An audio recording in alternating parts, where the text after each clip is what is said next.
दिवसीय Indian association of private psychiatry का वार्षिक कॉन्फ्रेंस 24 से वाराणसी में Indian association of private secretary की 23वीं कॉन्फ्रेंस 24 से 27 नवंबर 2022 को बनारस हिंदू विश्वविद्यालय के स्वतंत्रता भवन में होने जा रही है।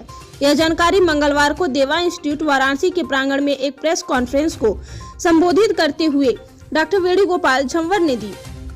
इस प्रेस कॉन्फ्रेंस में doctor Idish Sharma, doctor Venugopal Jhanwar, conference के चेयरमैन डॉक्टर एम.एन. त्रिपाठी, सचिव डॉक्टर तनु सिंह, सह सचिव आदि लोग उपस्थित थे। डॉक्टर झंवर ने बताया कि बनारस में इस कॉन्फ्रेंस को करना एक गौरव की बात है। साथ ही उन्होंने बताया कि 24 से 27 नवंबर के बीच होने वाली इस कॉन्फ्रेंस में देश के कोने कोने से तथा America, Canada, England, Sri Lanka, Bhutan, Nepal आदि देशों के लगभग 1500 से अधिक मनोचिकित्सक, साइकोलॉजिस्ट, सोशल वर्कर भाग ले रहे हैं। इस 4 दिवसीय कॉन्फ्रेंस में 200 से ज्यादा लेक्चरर, जिसमें मनोविज्ञान के नए आयामों तथा देश विदेश के मनोचिकित्सकों के अनुभवों का साझा किया जा रहा है। साथ ही इसमें 40 से अधिक वर्कशॉप, 10 से अधिक डिबेट भी शामिल हैं। डॉक्टर झंवर ने आगे बताया कि इस कॉन्फ्रेंस में डॉक्टर से ज्यादा कंपनियां भी हिस्सा ले रही हैं।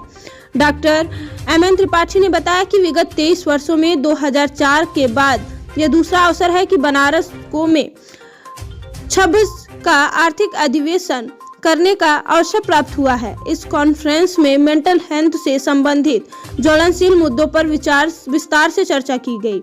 डॉक्टर तनु सिंह ने बताया कि कोरोना काल के बाद मानसिक बीमारियों में खासी बढ़ोतरी हुई है। इस मुद्दे पर भी अधिवेशन में वृहद चर्चा होगी।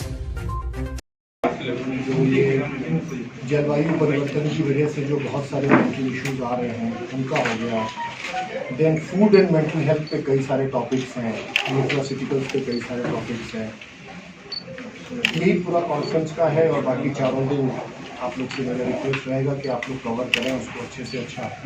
चारों दिन 24 से 27 और 27 को दोपहर में 12 साढ़े 12 तक खत्म हो जाएगा। इतने बजे प्रोग्राम शुरू के बस 23वां वार्षिक अधिवेशन है Indian association of private secretary IAPP का और 24 से 27 स्वतंत्रता भवन BHU में है। और जैसा डॉक्टर पाटिल ने भी बताया, 1200 लोग पूरे भारत और अगल बगल के देशों से और अमेरिका और कनाडा और UK से भी लोग आएंगे। और 24 को हम लोग सवेरे 10 बजे शुरू करेंगे और 27 को 12 साढ़े 12 बजे तक ख़त्म होगा। इसमें तकरीबन 200 से ज़्यादा हम लोग के पास साइंटिफिक प्रोग्राम्स हैं। उसमें 30 वर्कशॉप, जिसको कार्यशाला हम कहते हैं, वो हैं। उसके अलावा कई सारी डिबेट्स हैं।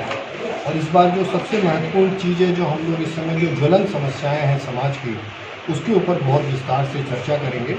हम लोगों ने एक एक्सपर्ट कंसेंसस गाइडलाइंस बोल के बनाया है, ग्रुप बनाया है, जिसमें 5 बड़ी मानसिक बीमारियों के लिए हम कंसेंसस डेवलप करेंगे कि ये उनके इलाज की पद्धति होनी चाहिए जो पूरे भारतवर्ष में लागू होनी चाहिए। सर, वो कौन सी मतलब ऐसी बीमारियां हैं जो स्किज़ोफ्रेनिया है, डिप्रेशन है, बाइपोलर है, OCD है, डिमेंशिया है और न्यूरोमॉड्यूलेशन है। न्यूरोमॉड्यूलेशन एक चिकित्सा पद्धति है, बाकी 5 बीमारियाँ हैं। तो होता ये है कि एक आदमी मान लीजिए कश्मीर में इलाज कर रहा है, एक आदमी गुजरात में कर रहा है, साउथ में कर रहा है, तो सबका उद्देश्य एक ही है कि पेशेंट ठीक हो जाए। लेकिन अगर यूनिफॉर्मिटी रहती है, सब लोग एक ही बीमारी को एक तरीके से डायग्नोज करें, एक तरीके का ट्रीटमेंट बने और एक गाइडलाइन जब एक सोसाइटी बना के देती है तो उसकी वैलिडिटी बहुत बढ़ जाती है। मैं doctor Varanasi as organising secretary मैं ये बताना चाहता हूँ कि 23वां राष्ट्रीय वार्षिक अधिवेशन इस बार हम लोगों ने बनारस में कराने का बीड़ा उठाया है, जिसको कि हम लोग संपन्न करने जा रहे हैं 24 से लेकर 27 के बीच में। इसका मुख्य उद्देश्य ये है कि समाज में जो मानसिक रोग के प्रति लोगों की जागरूकता की जो कमी है, और इसके तहत हम लोगों को जागरूक करना चाहते हैं, प्लस साथ में चिकित्सकों को इस CME या कॉन्फ्रेंस के थ्रू ये डिस्कशन कि देश विदेश में किस तरह के रिसर्च हो रहे हैं, किस तरह की उपलब्धियां हो रही हैं, इससे एक दूसरे से डिस्कशन से ये फ़ायदा मिलता है कि हम इसको और कैसे बेहतर तरीके से ट्रीट कर सकें और इसके ट्रीटमेंट आउटकम अच्छे हों। तो इससे एक बड़ा संदेश पूरे इंडिया में जाएगा और पूरे विश्व में जाएगा और एक सकारात्मक ऊर्जा का प्रसार होगा हमारे चिकित्सकों के बीच में भी जो अभी भी नेगलेक्टेड केसेस हैं मानसिक लोग के। पिछले कुछ वर्षों में आप लोगों ने देखा होगा कि कोविड की वजह से भी एकदम बूम सा आ गया है। बच्चों में कई तरह की बीमारियां जैसे कि मोबाइल एडिक्शन हो गया, इंटरनेट एडिक्शन हो गया, न खेल पाने की वजह से उनके यहाँ फिजिकल डिसऑर्डर्स कई सारे आना शुरू हो गए। अक्सर पेरेंट्स की ये कंप्लेन रहती है कि ये किस तरह की चीज़ है, बच्चा पढ़ता नहीं है, सोता नहीं है, हेडेक हो रहे हैं, प्लस उसकी डाइटरी हैबिट्स वगैरह गड़बड़ होते जा रहे हैं।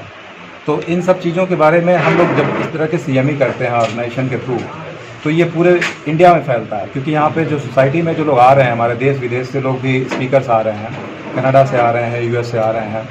तो पूरे करीब हम लोग ने 120 घंटे का यहाँ पे एक सेशन रखा हुआ है, जिसमें एक दूसरे का जो ज्ञान है वो आदान प्रदान करते हैं, विश्व में और कई नई उपलब्धियाँ उसके बारे में एक दूसरे को जानकारी देते हैं, प्लस अपने एक्सपीरियंस को साझा करते हैं।